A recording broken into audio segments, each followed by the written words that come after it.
Hi, this is Keith Schneider, CEO of MarketGauge.com, and this is May 12th edition of Market Outlook.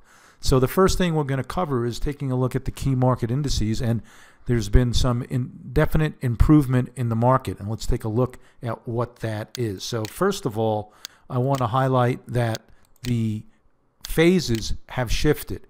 And when I talk about phases, you can see we moved above the 50-day moving average in all of the key indices, right? So the blue line here is the 50-day moving average. When the 50 is above the 200 and where price is above the 50, that means you're in a confirmed bullish phase.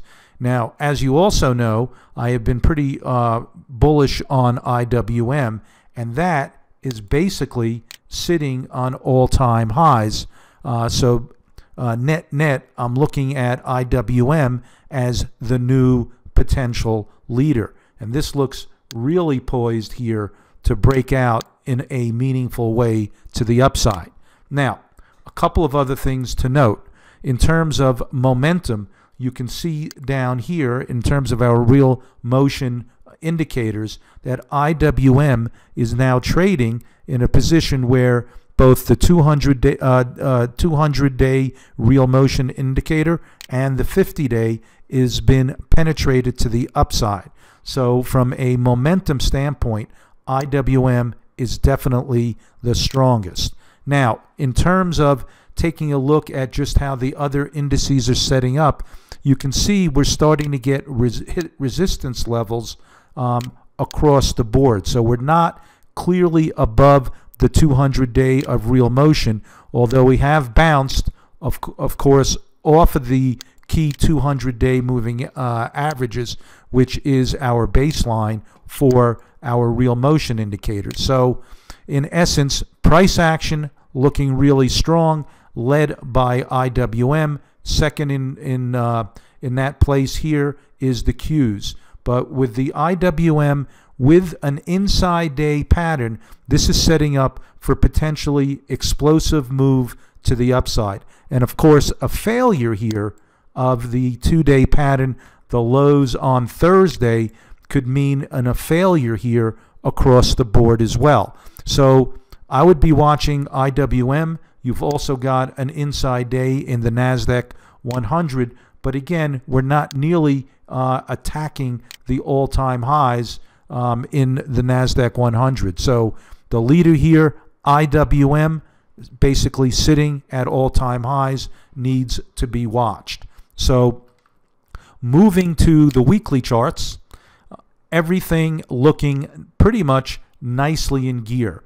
And of course, we always defer to the higher time frame in terms of if there's a conflict. So taking a look at this, we can see that our real motion indicators doing much better on a longer term basis, right? You can see right here that we're all above the 200 week of real motion, with the exception of the S&P, which, yes, it is trading above the 200 but of real motion, and the 50, but you can see that there's the biggest divergence out of the bunch, with IWM still the strongest and about to potentially take out its longer term momentum highs. So again, weekly charts confirming the overall improvement in the daily charts, and IWM across the board a leader in every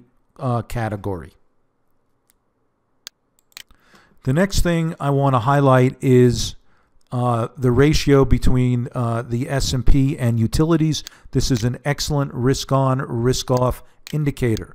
And one of the things you can see here is you got a tremendous improvement in the S&P relative to utilities. And as you can see, utilities barely regaining the 50-day moving average, which is in a negative configuration. 50-day under the 200-day, so we move back into a distribution phase as opposed to a bearish phase. Completely different scenario in the S&P, where we move back into a bullish phase with the excellent price action. But on a relative basis, this is definitely telling you risk on, stocks outperforming conservative utilities. Now, in terms of other key intermarket relationships, look what we have here. This is pretty interesting as well. Across the board, with one exception, right? And oftentimes this one exception could be a harbinger, so we need to keep track because it's still in the early stage of a potential sell signal. So net, stocks versus bonds, stocks handily outperforming bonds. That's a definite risk-on indication. Here, high-yield debt versus bonds, as the yield curve flattens and TLTs improve against the rest of the yield curve, versus high-yield debt, you can see we are trading just under our monthly indication on the interrelationship between these two here. So bond players are often a lot smarter than stock players. So with this, we want to see if this is an early sign that there's, even with the overall jump in equity prices across the board, that there's some deterioration here as the yield curve flattens. So it's not really all that strong of a signal. It's just really basically dipping slightly below. So we want to keep track of that. But net, when you compare SPY, S&P versus gold definitely underperforming.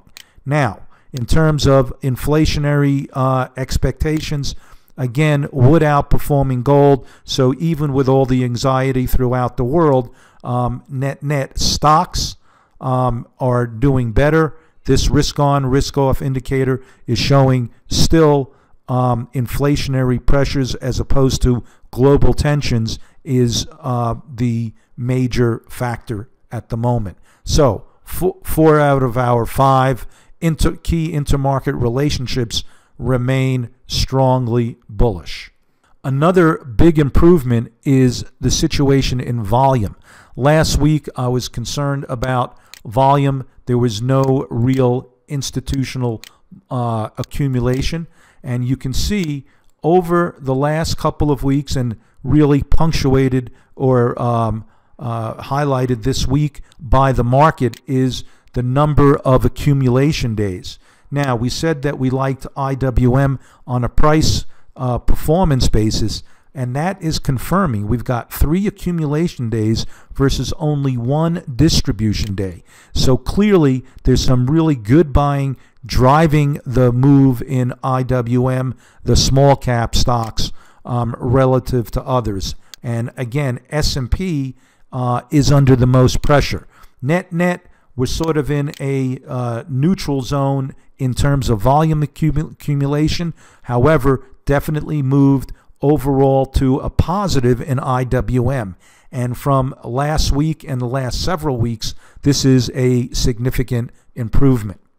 So there you have it. What's interesting too is this week, all key indices here are up about 2.5% or so, with very little spread between the leading index and the lagging one. Okay, the next thing to cover is that there was definitely an improvement in sector participation as well.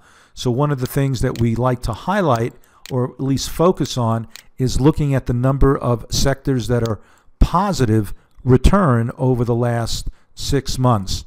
So as you can see here, we got an improvement this week in semiconductors. Now, over the last 6 months, semiconductors had been lagging and had been down quite a bit. Now, this week, semiconductors became one of the leaders this week, but net, it turned semiconductors to a positive return over the last 6 months. That is also true in another key sector here, which is materials. So these two sectors here definitely moved from negative to positive territory, and hence a big improvement in sector participation. And you can see here the trend is definitely moving to the upside, confirming price action. So improvement overall in sectors as well. Now, finally, let's just take a look at market hotspots, and a couple of things to note here. One is that solar energy and volatility at interesting points. So here you can see this week the biggest gainer across the board is solar energy. It's up 6.8% for the week alone. So that's a really nice jump and a pretty good move for this particular play. Now that's interesting because the other thing that's moved up and has been really strong is energy and oil. So over here you can see over the last 6 months, energy is the strongest performer. So the fact that solar is kicking in here is interesting. Oil, definitely a big player. Those are the things to focus on in terms of sector participation. The other fact to take a look at here, or factor to take a look at, is volatility. This now has really cracked some important levels, and over the last 5 days, down 10%. And when you take a look at VIX, it's actually under some key moving averages. And so the overall risk-off notion here that volatility was on the rise, it's definitely being reversed. That's a positive for the market. All right, hope this helps. Again, key things to focus on this week is looking at how the market responds early in the week, considering we're at all-time or just about at all-time highs in IWM with that inside day. That is the key thing to focus. Taking out Thursday's high in IWM could definitely lead to much higher prices, bringing all the other indices up. Now, conversely, sitting at all-time highs and a failure here could be of concern that maybe we've topped. We had a nice pop off the lows this week across the board, and basically by hitting the upper end of the trading channel in IWM, it could either fail or respond quite strongly to the upside. So let's keep flexibility. The overall bias has definitely improved across the board for stocks. That's it for now. See you next week, and good luck with your trading.